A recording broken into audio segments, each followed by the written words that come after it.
Hello friends, இன்றைக்கி வீடியோவில் நம்ம ரொம்ப இம்பார்ட்டண்ட்டான ஒரு டாபிக் பார்க்குறோம். லேர்னிங் கர்வில் இருக்கிற ஒரு அட்வான்ஸ்டான இல்லஸ்ட்ரேஷன். எல்லா டாபிக் நம்ம லேர்னிங் கர்வில் இருக்கிற இம்பார்ட்டண்ட்டான ஆஸ்பெக்ட்ஸ் எல்லாமே சேர்த்து வச்சு இந்த சம்மில் நமக்கு கவர் ஆகுது. ஒரு லாக் நம்ம கண்டுபிடிக்கிறதுலேருந்து எல்லாமே இந்த சம்மில் நம்ம மொத்தமாக கவர் பண்ண போகிறோம். என்னென்னா, ZPLC experienced difficulty in its budgeting process. Finds it is necessary to qualify the learning effect as new products are introduced. புது ப்ராடக்ட் இன்ட்ரடியூஸ் பண்ணுறதுனால லேர்னிங் எஃபெக்டை அவங்க இன்ட்ரடியூஸ் பண்ணி அவங்களோட கம்பெனியில் லேர்னிங் கர்வை இம்ப்ளிமெண்ட் பண்ணலாம் அப்படின்னு சொல்லி பிளான் பண்ணுறாங்க. And order for 30 units of a product has been received. இது வரைக்கும் 30 யூனிட்ஸ் ரிசீவ் பண்ணியிருக்காங்க. அதில் 14 யூனிட்ஸ்க்கு கம்ப்ளீட் முடிச்சிட்டாங்க. அடுத்து ஃபஸ்ட் யூனிட் யூனிட் நம்ம தயாரிக்கிறதுக்கு 40 ஹவர்ஸ் ஆகுது, 40 ஹவர்ஸ் ஆகுது. மொத்தமாக 14 யூனிட்டை முடிக்கிறதுக்கு 240 ஹவர்ஸ் ஆகுது. ஃபஸ்ட் யூனிட்டுக்கு 40 மணி நேரம், மொத்தமாக 14 யூனிட்டையும் சேர்த்து 240 ஹவர்ஸில் முடிக்க முடியும் அப்படின்னு சொல்கிறாங்க. இந்த ப்ரொடக்ஷன் மேனேஜர் என்ன சொல்லியிருக்காருன்னா 80% learning effect, which means first product தயாரிக்கிறதுக்கு 40னா அடுத்த ப்ராடக்ட் தயாரிக்கிறதுக்கு 40ல் 80%, 32.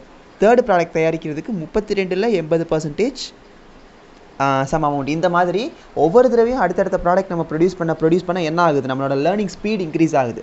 லேர்னிங் ஸ்பீட் இன்க்ரீஸ் ஆகுதுன்னா என்ன குறையும், ஓவராலாக ஒரு ப்ராடக்ட்டை தயாரிக்கிறதுக்கான ஹவர்ஸ் எவ்வளோ இருக்குங்கிறது குறைஞ்சிக்கிட்டே வருது. ஏன் குறையுது? பிகாஸ் லேர்ன் பண்ண நம்மளால் என்ன பண்ணிட முடியும், ஒரு ப்ராடக்ட்டை குவிக்காக ரெடி பண்ண முடியும். அதுக்காக தான் லேர்னிங் எஃபெக்ட் அப்படிங்கிற ஒரு கான்செப்ட் கொண்டு வந்திருக்காங்க. அப்புறம் காஸ்ட் கொடுத்துருக்காங்க. Material cost 30, labour cost 6, variable over head 0.5, fixed over head மொத்தமாக 4 வாரத்துக்கு சேர்த்து 6000 அப்படின்னு கொடுத்துருக்காங்க. எத்தனை எம்ப்ளாயீஸ் இருக்காங்கன்னா மொத்தமாக 10 எம்ப்ளாயீஸ் இருக்காங்க. ஹவர்ஸ் ஒரு வாரத்துக்கு 5 டே வீக் தான், 6 சாட்டர்டே சண்டே லீவு. 1 மணி நேரத்துக்கு 8 ஹவர்ஸ் ஒர்க் பண்ணுறாங்க. அப்புறம் அலவன்சஸ் பார்த்தீங்கன்னா 20%, 25% டவுன் டைம் அலவன்ஸ் இருக்குது. இதுதான் இப்போதைக்கு கொடுத்துருக்கிற இன்ஃபர்மேஷன். நமக்கு என்ன கேட்குறாங்கன்னா, you are required to determine whether the assumption of an 80% learning effect is a reasonable one, which means இந்த 14 நம்ம பார்த்தோம்ல, ஃபஸ்ட்டு யூனிட் தயாரிக்கிறதுக்கு 40 ஹவர்ஸ் ஆகுது, 14 யூனிட் தயாரிக்கிறதுக்கு 240 ஹவர்ஸ் இருந்து நம்ம 80% லேர்னிங் கர்வ் இம்ப்ளிமெண்ட் பண்ணோன்னா நம்மளோட ஆன்சர் கரெக்டாக இல்லையா அப்படிங்கிறத நம்மளை வெரிஃபை பண்ண சொல்கிறாங்க. அந்த 80% லேர்னிங் ரேஷியோங்கிறது எஃபெக்டிவானதா இல்லை பத்தாதா அப்படிங்கிறத நம்மக்கிட்ட கேட்குறாங்க.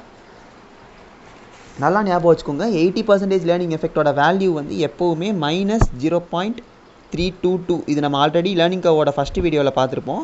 எப்போவுமே 80% லேர்னிங் கர்வோட எஃபெக்டிவ் ரேட் -0.322 தான் நம்மளோட எஃபெக்டிவான ரேட்டு. அடுத்து என்ன கொஸ்டின் கேட்குறாங்கன்னா, calculate the number of direct labor hours likely to be required for an expected second order of 20 units. ஒரு 30 யூனிட்ஸ் ஆர்டரை கம்ப்ளீட் பண்ணுறதுக்கு நம்ம எவ்வளோ டைம் ஆகுதுங்கிறத பார்க்க போகிறோம்.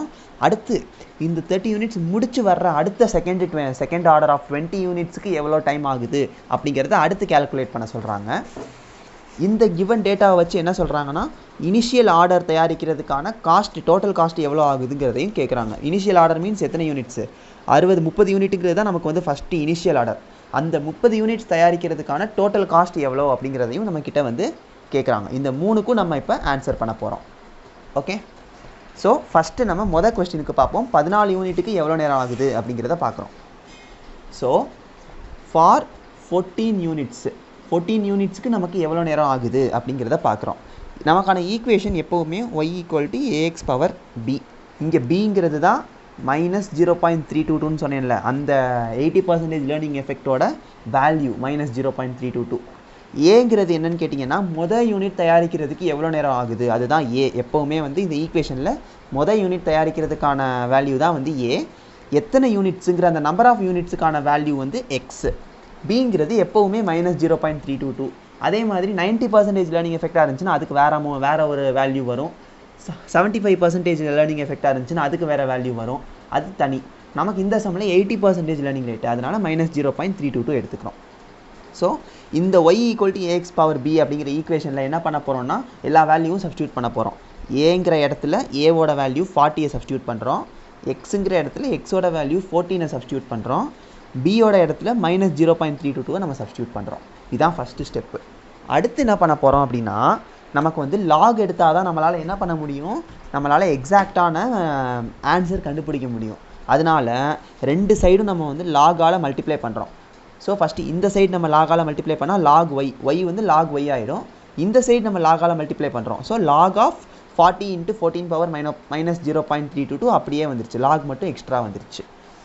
அடுத்த ஸ்டெப்பு பார்த்தீங்கன்னா அந்த லாகை நம்ம செப்பரேட் பண்ணுறோம். இது வந்து மல்டிப்ளை ஃபார்மேட்டில் இருக்குது. லாக் 40 அப்புறம் லாக் 14 பவர் ரெண்டு இது மல்டிப்ளை ஃபார்மேட்டில் இருக்குது. லாகோட ரூல் என்னன்னு கேட்டிங்கன்னா மல்டிப்ளை ஃபார்மேட்டில் ஒரு லாக் இருக்குன்னா அதை என்ன பண்ணணும், ஆட் பண்ணணும். அதனால நம்ம வந்து அதை ஆட் பண்ண போகிறோம். எப்படி பண்ண போகிறோம்னா ஃபஸ்ட்டு இந்த பவரில் இருக்கிறது பவர்லேருந்து கீழே இறங்கினா தான் நம்மளால் ஈஸியாக மல்டிப்ளை பண்ண முடியும். ஸோ இது அப்படியே லாகுக்கு முன்னாடி வந்துடும். பவரில் இருக்கிறது லாகுக்கு முன்னாடி வந்துடும். ஸோ மைனஸ் 0.322 இன்ட்டு லாக் 14 தான் எடுக்கணும். ஏன் 14 எடுக்கணும்? ஏன்னா 14க்கு மேலே தானே இருக்குது இந்த 0.322, அதனால் 14 போட்டுக்கிறோம். ப்ளஸ் லாக் 40 அப்படியே இருக்குது. இதுதான் வந்து லாக் எடுத்திருக்கோம். அடுத்து லாக் எப்படி கண்டுபிடிக்கணும் அப்படிங்கிறது தான் ரொம்ப ரொம்ப இம்பார்ட்டண்ட். ஏன்னா நமக்கு எக்ஸாமில் லாக் வேல்யூஸ் கொடுத்துருவாங்க, பட் கொடுக்கலைன்னா நம்ம வந்து பயந்துட்டு இருந்துடக்கூடாது. ஸோ அதுக்காக தான் நமக்கு இந்த இடத்துல வந்து லாக் வேல்யூ நார்மல் கேல்குலேட்டர் இங்கே தான் நமக்கு முக்கியமான விஷயம். லாக் வேல்யூவை எப்படி நார்மல் கேல்குலேட்டரை வச்சே நம்ம ஈஸியாக கண்டுபிடிக்க போகிறோம் அப்படிங்கிறது தான் இந்த இடத்துல ரொம்ப ரொம்ப இம்பார்ட்டண்ட். சயின்டிஃபிக் கேல்குலேட்டரில் பண்ண முடியும், லாக் ஷீட்டை வச்சு பண்ண முடியும், பட் அதெல்லாம் வந்து வேஸ்ட்டு. லாக் நார்மல் கேல்குலேட்டரை வச்சே நம்மளால் ஈஸியாக கண்டுபிடிக்க முடியும். எப்படி அப்படின்னு கேட்டால் நமக்கு என்ன வேல்யூ வேணுங்கிறத பாருங்கள். 14 லாக் 14ஓட வேல்யூ நமக்கு தேவை. அப்போ என்ன பண்ணணும்னு பாருங்கள், அந்த நம்பரை அடிக்கணும். என்ன நம்பர் தேவையோ அந்த நம்பரை அடிக்கணும். 14 அடித்தாச்சு. அடிச்சுட்டு 15 தடவை ரூட் ப்ரெஸ் பண்ணணும். 1 2 3 4 5 6 7 8 9 10 11 12 13 14 15 15 தடவை ப்ரெஸ் பண்ணியாச்சு. ப்ரெஸ் பண்ணிவிட்டு -1 மைனஸ் பண்ணுங்கள். -1 பண்ணிவிட்டு டிவைடட் பை எதால் டிவைட் பண்ண போகிறோம்னா இந்த நம்பரை வந்து நீங்கள் மெமரைஸ் பண்ணி ஆகணும், வேறு வழி இல்லை. இந்த நம்பரால் டிவைட் பண்ணுறோம். 0.00070.271 இந்த நம்பரால் டிவைட் பண்ணோன்னா 1.1461. இந்த 1.1461 தான் நமக்கான லாக் 14ஓட வேல்யூ. ஸோ லாக் 14 கிடச்சிருச்சு. அந்த லாக் 14 கூட -0.322 மல்டிப்ளை பண்ணோன்னா இந்த வேல்யூ கிடச்சிரும். -0.3690 அப்படிங்கிறது கிடச்சிரும். ப்ளஸ் லாக் 40க்கு வேல்யூ எடுக்கணும். அதே ஸ்டெப்பு தான். 40 அடிச்சிட்டோம். 15 தடவை ரூட் ப்ரெஸ் பண்ண போகிறோம். 1 2 3 4 5 6 7 8 9 10 11 12 13 14 15 15 தடவை ரூட் ப்ரெஸ் பண்ணிவிட்டு -1 பண்ணிவிட்டு டிவைடட் பை 0.00070.271 போட்டோன்னா 1.6021 கிடச்சிருச்சு. அது வந்து லாக் 40ஓட வேல்யூ. ஸோ ரெண்டுக்குமே கிடச்சிருச்சு. இது ரெண்டையும் ஆட் பண்ணோன்னா டோட்டலாக லாக் ஒய்யோட வேல்யூ நமக்கு கிடச்சிரும். நமக்கு லாக் ஒய்யோட வேல்யூ தான் கிடச்சிருக்கு. ஆனால் என்ன தேவை, ஒய்யோட வேல்யூ நமக்கு தேவை. ஒய்யோட வேல்யூ தேவைன்னா இந்த லாகை நம்ம ஈக்குவல்ட்டுக்கு அந்த சைடு கொண்டு போகிறோம். எப்படி ஒரு ப்ளஸ்ஸை நம்ம ஈக்குவல்ட்டுக்கு அந்த சைடு கொண்டு போனால் மைனஸ் ஆகுதோ அதே மாதிரி லாகை வந்து நம்ம ஈக்குவல்ட்டுக்கு அந்த சைடு கொண்டு போனால் என்னவாகும்னா ஆன்டி லாகாக மாறிடும். So log y equal to 1.2331, y equal to anti log of 1.2331. ஏன்னா இந்த லாக் வந்து நமக்கு ஈக்குவல்ட்டுக்கு அந்த சைடு போயிடுச்சு. இப்போது ஆன்டி லாக் எப்படி கண்டுபிடிக்கிறது? லாகுக்கு நமக்கு இந்த மாதிரி ஒரு ஸ்டெப்பு தெரிஞ்சிருச்சு. திரும்பவும் ஆன்டி லாகை நம்ம லாக் ஷீட் இருந்தால் போடலாம். பட் லாக் ஷீட் நமக்கு எக்ஸாமில் கொடுப்பாங்களான்னு தெரியாது. ஸோ நம்ம சேஃப்டிக்கு என்ன பண்ணிக்கிறோம், நார்மல் கேல்குலேட்டரை வச்சு எப்படி வந்து நம்ம ஆன்டி லாக் கண்டுபிடிக்கலாம் அப்படிங்கிறத நம்ம பார்த்துக்கலாம். எப்படின்னா இந்த நம்பரை அடிச்சிடணும். எந்த நம்பருக்கு நம்ம ஆன்டி லாக் கண்டுபிடிக்க போகிறோமோ அந்த நம்பரை அடிச்சிடணும். 1.2331. ஸோ 1.23691 அடிச்சுட்டு டிவைடட் பை 227695 227695 அப்படிங்கிற நம்பரால் டிவைட் பண்ணிவிட்டு +1 போடுங்க. +1 போட்டுட்டு இன்ட்டு ஈக்குவல்ட்டு இதுதான் இதுதான் ஈக்குவல்ட்டு அதை வந்து 19 தடவை ப்ரெஸ் பண்ண போகிறோம். 1 2 3 4 5 6 7 8 9 10 11 12 13 14 15 16 17 18 19. ஸோ 19 தடவை நம்ம ப்ரெஸ் பண்ணோன்னா ஒரு வேல்யூ கிடைக்கும். அந்த வேல்யூ தான் நமக்கு வந்து anti log value. So anti log of 1.2331னா 17.104. இது வந்து ஒரு யூனிட்டுக்கு நம்ம எத்தனை யூனிட்டுக்கு கண்டுபிடிக்கிறோம், 14 யூனிட்டுக்கு கண்டுபிடிக்கிறோம். ஸோ இன்ட்டு 14 போட்டோம்னா நமக்கு டோட்டலாக 14 யூனிட்டுக்கு எத்தனை மணி நேரம் ஆகுது அப்படிங்கிறது தெரிஞ்சிருச்சு. 240 ஹவர்ஸ் அப்படிங்கிறது தெரிஞ்சிருச்சு. இப்போது நம்ம கொஸ்டினில் என்ன கேட்டிருக்காங்க, மொதல் யூனிட்டுக்கு 40, 14 யூனிட்டுக்கு 240 வந்து 80% லேர்னிங் எஃபெக்டில் கரெக்டாக இல்லையான்னு தான் கேட்டிருக்காங்க. ஸோ நமக்கு வந்து என்ன தான் வந்துருச்சு, இந்த லேர்னிங் கர்வ் எஃபெக்டை நம்ம யூஸ் பண்ணதில் ஆன்சர் கிடைச்சதும் என்ன தான் கிடச்சிருக்கு, 240 ஹவர்ஸ் தான் கிடச்சிருக்கு. அப்போ நம்ம போட்ட ஆன்சர் கரெக்ட் அப்படின்னு சொல்லி நம்ம எழுதிடலாம். 80% learning effect is learning rate is effective அப்படின்னு எழுதிட்டோன்னா நம்மளோட ஃபஸ்ட்டு ஆன்சர் ஓவர்.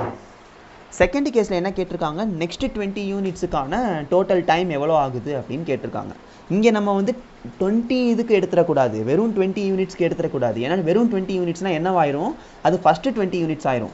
நமக்கு என்ன தான் தேவை, நெக்ஸ்ட்டு 20 யூனிட்ஸுக்கான டோட்டல் டைம் தேவைப்படுது. அதனால நம்ம ரெண்டாக பிரிக்கிறோம். 50 யூனிட்டுக்கு எவ்வளோன்னு கண்டுபிடிக்கிறோம், 30 யூனிட்டுக்கு எவ்வளோன்னு கண்டுபிடிக்கிறோம்.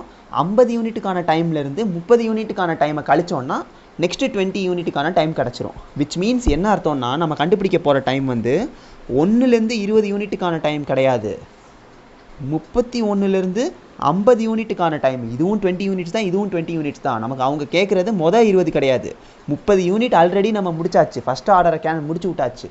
அந்த 30 ஆர்டருக்கு அப்புறமா இருக்கிற நெக்ஸ்ட் 20 யூனிட்ஸோட டைம் கேட்குறாங்க. அதனால தான் நெக்ஸ்ட் 20 யூனிட்ஸுக்கு நம்ம 31 to 50 அப்படின்னு போட்டு கண்டுபிடிக்கிறோம். அதுக்காக தான் 50லேருந்து 30 கழிக்கிறோம். திரும்ப சேம் ப்ராசஸ், 50 யூனிட்ஸுக்கு 40, 50 பவர் மைனஸ் 0.32. எப்படி வந்து மொதல் யூனிட்டுக்கு 40 மணி நேரம், நம்பர் ஆஃப் யூனிட்ஸுங்கிறது எக்ஸ் 50, பிங்கிறது சேம். திரும்ப 30 யூனிட்ஸ்க்கு பார்த்தீங்கன்னா மொதல் யூனிட்டுக்கு 40 மணி நேரம், அடுத்து மொத்தம் 30 யூனிட்டு, பவர் பியில் வந்து சேம். திரும்ப அதே மாதிரி நம்ம எப்படி 14 யூனிட்ஸ்க்கு பண்ணோமோ அதே மாதிரி take log on both sides, ரெண்டு சைடும் லாகால் மல்டிப்ளை பண்ணிடுங்க. மல்டிப்ளை பண்ணிவிட்டு திரும்பவும் அதே ப்ராசஸ், அந்த பவரில் இருக்கிறத கீழே இறக்குறோம்.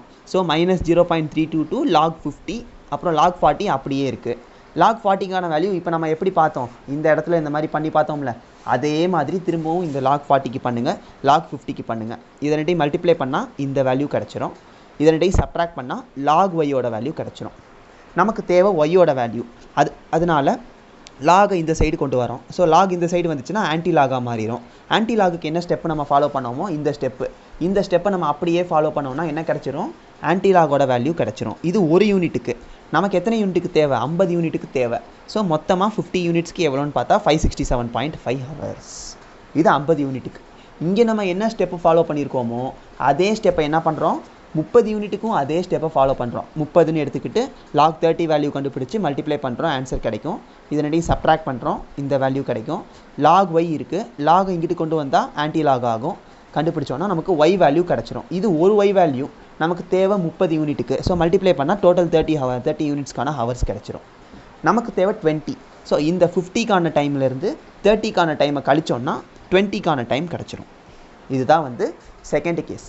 தேர்டு கேஸ் வந்து 30 யூனிட் தயாரித்த அந்த இனிஷியல் ஆர்டரோட டோட்டல் காஸ்ட்டு கேட்குறாங்க. இவ்வளோ நேரம் நம்ம கண்டுபிடிச்சது எல்லாமே வந்து டைமு. இப்போ நம்ம கண்டுபிடிக்க போகிறது வந்து காஸ்ட்டு. காஸ்ட்டுக்கு நமக்கு ஒரு வேல்யூஸ் கொடுத்துருக்காங்கன்னு பார்த்தோம். 30 பெர் யூனிட்டு. மொத்தமாக எத்தனை யூனிட் பண்ணுறோம், 30 யூனிட்ஸ் பண்ணுறோம். ஸோ 30 × 30 900. அடுத்து லேபர் பார்த்தீங்கன்னா எத்தனை ஹவர்ஸ் நமக்கு 30 யூனிட் தயாரிக்கிறதுக்கான ஹவர்ஸ்ன்னு பார்த்தா 401.4 அப்படிங்கிறத நம்ம கண்டுபிடிச்சிருக்கோம். ஏன்னா 30 யூனிட்டுக்கு தான் 401.4 அப்படிங்கிறத கண்டுபிடிச்சிருக்கோம். ஸோ 401.4 ஹவர்ஸுக்கு ஒரு மணி நேரத்துக்கு வந்து நம்மளோட லேபருக்கான கொடுக்குற வேஜஸ் எவ்வளோ, ஒரு மணி நேரத்துக்கு லேபருக்கு எவ்வளோ கொடுக்குறோம் அப்படின்னு பார்த்து அது கூட நம்ம மல்டிப்ளை பண்ணோம்னா என்ன கிடச்சிரும், மொத்தமாக 401.4 ஹவர்ஸ்க்கு எவ்வளோன்னு தெரிஞ்சிடும். ஒரு மணி நேரத்துக்கு 6 ரூபான்னு கொடுத்துருக்காங்க. அப்போ 401.4 ஹவர்ஸ்க்கு 401.4 × 6 போட்டால் லேபர் கிடச்சிரும். அடுத்து வேரியபிள் ஓவர் ஹெட் பார்த்தீங்கன்னா 0.5 பெர் ஹவர்னு கொடுத்துருக்காங்க. ஸோ மொத்தமாக 401.4 ஹவர்ஸு, ஒரு மணி நேரத்துக்கு 0.5. ஸோ 401.4 × 0.5 போட்டோம்னா நமக்கு டோட்டல் வேரியபிள் ஓவர் ஹெட் கிடச்சிரும். அண்ட் கடைசியாக ஃபிக்ஸட் ஓவர் ஹெட் மட்டும் நம்மளால் டேரெக்டாக போட முடியாது. ஏன்னா நமக்கு ஃபிக்ஸட் ஓவர் ஹெட் மட்டும் எப்படி கொடுத்துருக்காங்க, பெர் ஹவராக கொடுக்காம பெர் 4 வீக்காக கொடுத்துருக்காங்க. அப்போது நம்ம வந்து பெர் ஹவருக்கு எவ்வளோங்கிறத கண்டுபிடிக்கணும். ஸோ 401.4 ஹவர்ஸு இன்ட்டு டோட்டலாக 6000. அதுலேருந்து எதை நம்ம டிவைட் பண்ணுறோன்னா எத்தனை வீக்கு, எத்தனை டேஸு, எத்தனை ஹவர்ஸு, எத்தனை எம்ப்ளாயிங்கிறத டிவைட் பண்ணுறோம். மொத்தம் 4 வாரம் இன்ட்டு ஒரு வாரத்துக்கு எத்தனை மணி நேரம்னு எத்தனை டேஸ்ன்னு கொடுத்துருக்காங்க, 5 டேன்னு கொடுத்துருக்காங்க. இன்ட்டு 5 ஒரு நாளைக்கு எத்தனை ஹவர்ஸ்ன்னு கொடுத்துருக்காங்க, 8 ஹவர்ஸ் பெர் டேன்னு கொடுத்துருக்காங்க. ஸோ இன்ட்டு 8 இன்ட்டு எத்தனை எம்ப்ளாயி சேர்ந்து வேலை பார்த்துருக்காங்கன்னு கொடுத்துருக்காங்க, 10 எம்ப்ளாயி வேலை பார்த்துருக்காங்க. ஸோ இன்ட்டு 10 போட்டோன்னா நமக்கு வந்து மொத்தமாக ஃபிக்ஸட் ஓவர்ஹெட் எவ்வளோங்கிறது கிடச்சிரும். இப்போ எல்லா காஸ்ட்டையும் ஆட் பண்ணால் நமக்கு total cost for producing 30 units அப்படிங்கிறது கிடச்சிரும். இந்த சம் ரொம்ப ரொம்ப important sum from exam point. இந்த சம்மை நான் வந்து ஸ்பெஷலாக சொல்லுவேன், ஏன்னா இந்த கேல்குலேஷன் தான் நமக்கு ரொம்ப ரொம்ப இம்பார்ட்டன்ட். இது உங்களுக்கு இங்கே மட்டும் யூஸ் ஆகாது, பின்னாடி ஃபைனல்லையும் வந்து லாக் ஆன்டிலாக் எடுக்கிறப்ப கஷ்டப்பட தேவையில்லை. இந்த கேல்குலேஷன் எல்லா வேல்யூஸ்க்கும் யூஸ் ஆகும். பாயிண்ட்டாக இருந்தாலும் சரி, மைனஸாக இருந்தாலும் சரி, இந்த கேல்குலேஷனையும் வச்சு நம்ம லாக் ஆன்டிலாக் எதுக்கு வேணாலும் கண்டுபிடிச்சிடலாம். ஸோ இந்த வீடியோவை மறக்காமல் எல்லோரும் பார்த்துருங்க. இந்த வீடியோவில் வந்து எந்த டவுட்ஸ் இருந்தாலும் கேளுங்க, ஏன்னா இது வந்து ரொம்ப ரொம்ப important from exam point. Learning கர்வில் இருக்கிறதுலேயே இம்பார்ட்டண்ட்டான சம் இந்த சம் தான். தேங்க்யூ.